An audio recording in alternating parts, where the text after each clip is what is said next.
Bonjour à tous, continuons de nous plonger dans la parole de Dieu et continuons avec ces petites méditations qui sont pour la famille mais qui finalement concernent tous les membres de l'Église. Nous parcourons donc tous les livres de la Bible cherchant à en tirer les principes que Dieu nous a laissés pour nos vies. Et c'est merveilleux de penser que Dieu nous les a laissés afin que nous ayons une vision sur nos vies, un regard sur nos vies qui soit chrétien et qui soit à sa gloire, à son honneur. Alors aujourd'hui, nous allons terminer le Cantique des Cantiques, ce livre où nous avons vu des principes quant au mariage. Et ô combien nous avions besoin de les entendre, que ce soit nous en tant que parents, les couples, mais aussi nos enfants, nos jeunes, afin que si un jour Dieu leur concède un mari ou une femme, ils puissent aussi le faire et vivre le mariage de la meilleure des manières. Alors pour aujourd'hui, allons au chapitre 8, versets 5 à 7. Je le lis. Qui est celle qui monte du désert, appuyée sur son bien-aimé ? Je t'ai réveillé sous le pommier, là où ta mère t'a enfanté. C'est là qu'elle t'a enfanté, qu'elle t'a donné le jour. Mets-moi comme un sceau sur ton cœur, comme un sceau sur ton bras. Car l'amour est fort comme la mort, la jalousie est inflexible comme le séjour des morts. Ses ardeurs sont des ardeurs de feu, une flamme éternelle.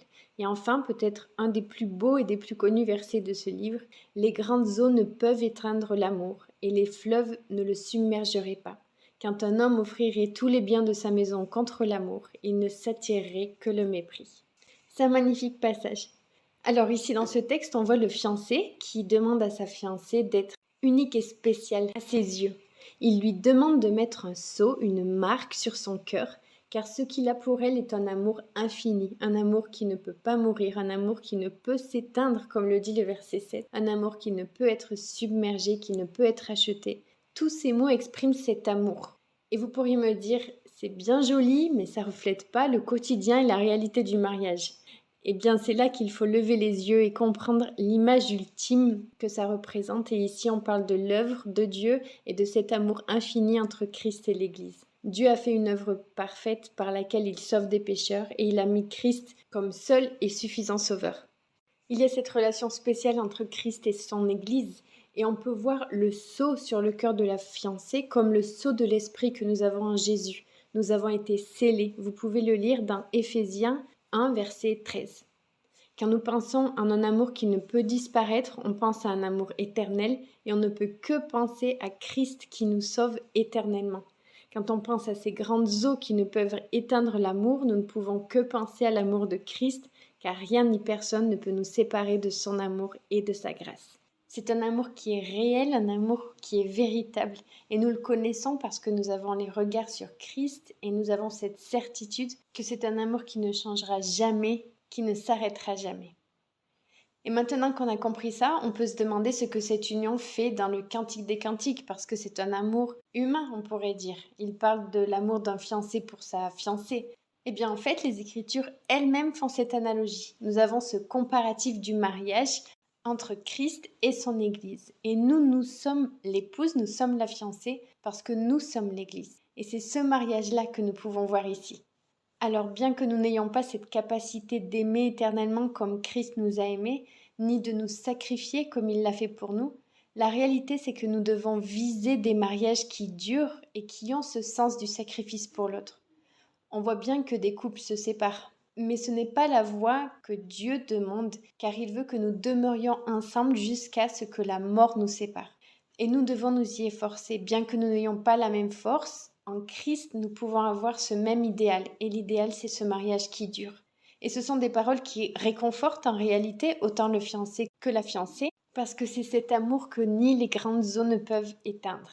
L'idée, c'est que nous soyons fermes dans une société qui change, avec des nouvelles idéologies, des nouvelles philosophies de vie, mais le mariage existe pour glorifier Dieu. C'est pourquoi nous devons le vivre comme lui l'a déterminé.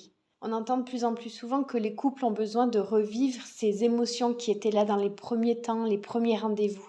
Et en fait, c'est terrible parce que c'est se baser sur quelque chose d'émotionnel et de fragile surtout.